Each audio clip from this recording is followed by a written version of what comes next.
And joining us now is the former U.S. Special Envoy for Haiti, Daniel Foote. Ambassador, thanks for being with us.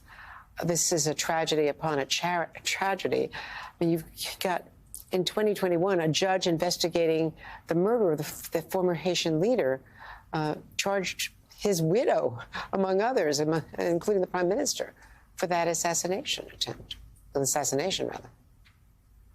This is a huge complicating factor because Ariel Henry will not survive if he goes back to Haiti unless the U.S. reinstalls him like they did with Jean-Bertrand Aristide in 1994, which they won't do. The entire country is united against Ariel Henry. Andrea, we talked about 30 months ago. And at that point, the situation in Haiti was urgent, and the entire country wanted Ariel Henry to step down. And the U.S. has stood blindly by him over the past 30 months. The situation has continued to deteriorate. And remember, he's a suspect in the assassination, and he certainly has obstructed justice in the interim. So he has a huge interest in staying in power in Haiti because he's going to have to face justice if he doesn't. But if he returns to Haiti, he will not survive. And I'm not talking about as prime minister. I'm talking about with his heart beating. And so what is the solution if the U.S. is desperate to avoid becoming responsible for Haiti, right? But the Kenyans are not that eager to get in either. This multinational force, we've been talking about that for months, and they're not there still. And the gangs are now taking over. Well, the gangs have been in charge for a long time. And what I worry about is 2 weeks ago, nobody cared. But as soon as Ariel Henry can't get back in the country, it's an urgent, terrible situation.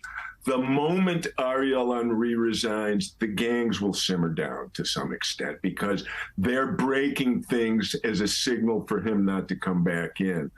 The Haitian people need time and space to come up with their own political accord and solution. That's why Haiti always devolves into chaos, because we've never let the Haitians self-determine their way forward. And I'm highly troubled by the fact that Tony Blinken, the UN, OAS, CARICOM, the whole world is gathering in Kingston, Jamaica today to talk about the crisis in Haiti.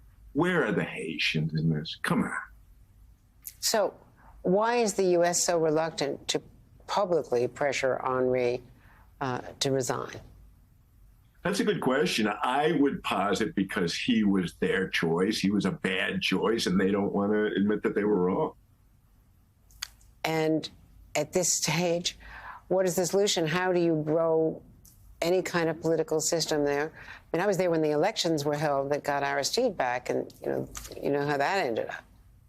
Right. I believe, let's just talk from 2010. Michel Martelly, the Clinton administration, put their finger on the scale and got him elected.